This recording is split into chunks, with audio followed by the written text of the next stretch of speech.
Trump is deploying National Guard to Washington, D.C., effectively taking over the city's police department.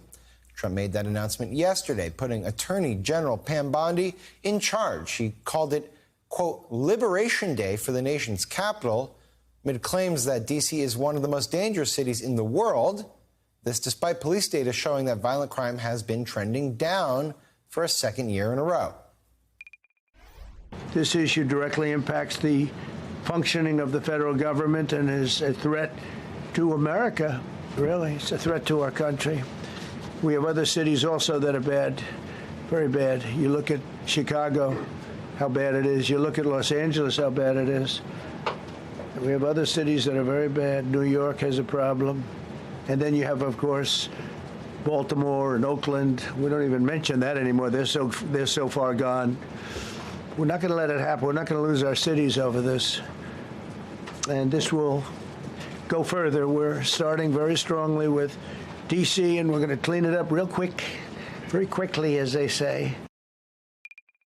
You'll have more police, and you'll be so happy, because you'll be safe. When you walk down the street, you're going to see police, or you're going to see FBI agents. We're going to have a lot of agents on the street. And you're going to have a lot of essentially military, and we will bring in the military if it's needed, by the way. More than 800 National Guard members will be activated. A spokesperson for the U.S. Army says most of the troops live locally and will likely be deployed in shifts of about 200 soldiers each, starting later this week. Their main duty will be to support federal agents, many of whom have already been deployed to this city. Officials with the Drug Enforcement Administration have started clearing homeless campsites, while 120 FBI agents have been authorized to work various shifts. A senior law enforcement official tells NBC News that number is expected to rise in the coming days. The president is able to take over D.C.'s Metropolitan Police Department for up to 30 days under the city's Home Rule Act.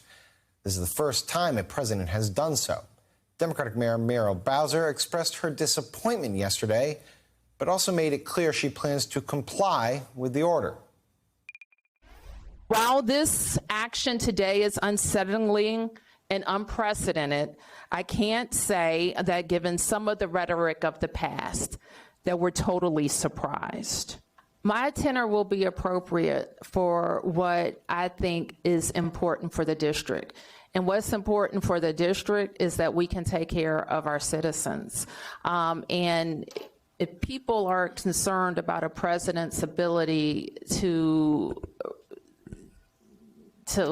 have the MPD police department be responsive to the Department of Justice, the time to address that is when we're talking about statehood for DC.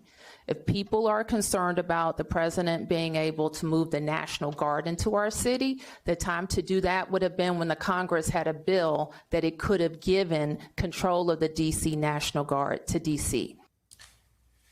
Now, response to President Trump's federal takeover of the city's law enforcement was immediate. D.C. residents took to the streets yesterday to protest the president's announcements, while city and state leaders from across the country also criticized the decision. The Democratic Mayors Association released a statement that reads in part, quote, if Trump actually cared about our communities, he would be working with our cities, not against them. But the truth is, Trump doesn't care. He only wants to create yet another political charade to serve his own interests and distract Americans from his failures.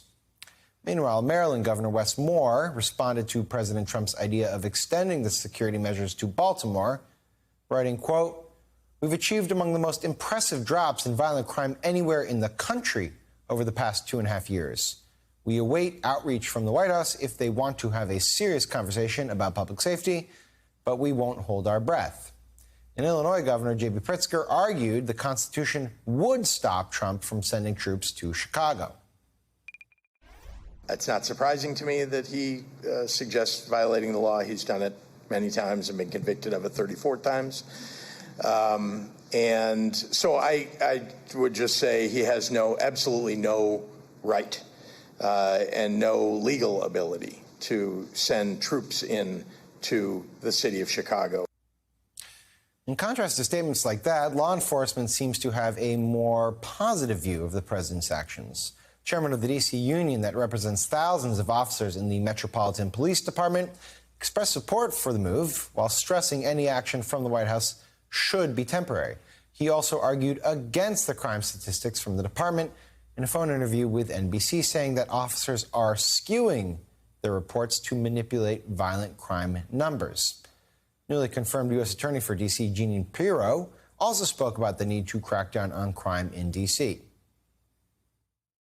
We've got to repeal these laws of the left-leaning D.C. Council, one member of whom I just indicted recently, and we've got to make this place safe for the people in the district. The message is, if you want to commit a crime, do it in D.C., because they're not going to solve the case. Bring in someone younger to commit the crime, and we'll end up letting you go because the U.S. Attorney can't get her hands on you. On Capitol Hill, reaction was split along party lines. Republican lawmakers cheered the move on social media. Senate Majority Leader, John Thune of South Dakota called it a positive step. And House Speaker Mike Johnson spoke for his entire caucus, saying House Republicans support this effort. Senate Minority Leader, Democratic Chuck Schumer of New York, called out Republicans for supporting the president's order, implying they were hypocritical. House Minority Leader Hakeem Jeffries was more blunt in his response, telling the president to, quote, get lost. Someone who should not get lost is joining us now, White House reporter for the Associated Press. You like that, yes. Darlene? Was that a good transition? Yes. Darlene Superville, thank you so much, Darlene. I appreciate it. All right, you were in the press conference yesterday with Donald Trump. Give us a sense of what it was like in that room. Oh, my gosh. The room was packed, well beyond packed that I've ever seen it before. I have an assigned seat in the front row, and I had to push through a crush of people to get to my seat. And the president came out, and interestingly enough, one of the first things he said was, oh, you know, I've never seen so many people in this room, and segued to, that's why we need a ballroom. I am the prize, Donald Trump. Obviously, he's been talking about taking over D.C. He's been criticizing the city for its crime for years now. Mm-hmm. Crime is, of course, dropping from its heights in 2023, relative heights, I should say, in 2023. Why did he make the move at this point, do you think? I think the short answer is because he can. And as you say, we've seen this from him already. And I think what he announced yesterday certainly was not a surprise. He had already been on social media over the weekend and even the week before, talking about increasing the federal law enforcement presence in D.C. and mentioned a couple of times about threats about potentially taking over the city or the police department. And we saw this already with L.A., where he sent the National Guard in and Marines into Los Angeles after there were some immigration protests there.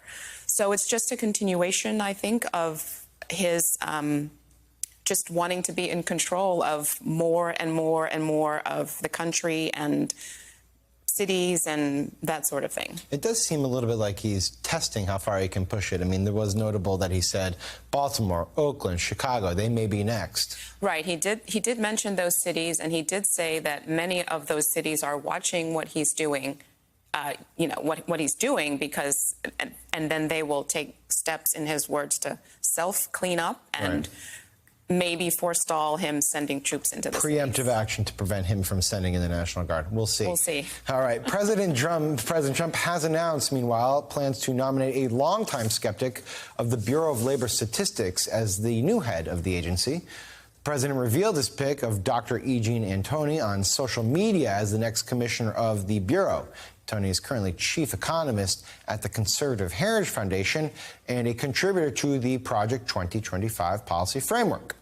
Trump fired former Commissioner Erica McEntaffer, I always mispronounce that, sorry about that, earlier this month, just hours after a weaker than expected July jobs report, claiming without evidence that the report was rigged. It's also worth noting that Antoni called for McEntaffer's removal shortly before Trump fired her. In addition, Antoni recently called for the entire Federal Reserve Board of Governors to be fired. He did not respond to NBC News' request for comment. All right. Well, not surprised. that he nominated a critic of the BLS to take over the BLS after he didn't like the numbers from the BLS. But this is already sending reverberations in the economics community, who think this is a horrific choice that will end up sowing distrust of our data. What's the reason that Trump did this? Is it just because he didn't like those numbers? Basically, because he didn't like the numbers that came out at the beginning of the month, the jobs numbers. And it's interesting, today the BLS is supposed to be reporting on the Consumer Price Index, so we'll see what those numbers say and whether the president likes or dislikes those numbers, and whether he goes on social media to comment on it. And Tony's not there yet, and he does need to be Senate confirmed. We shall know. Any sense quickly about what that process might look like, or even the timeline for it? I think it will be a while because Congress is on recess right now, and when they return in September after Labor Day, I think the first priority is to try to keep the government open and not have us go into a shutdown. Small details, Darlene. Small details. So, and Tony may not see a confirmation hearing until well into the fall. All right. Yeah. White House reporter for the Associated Press, Darlene Superville. Thank you so much for coming in. Really appreciate it.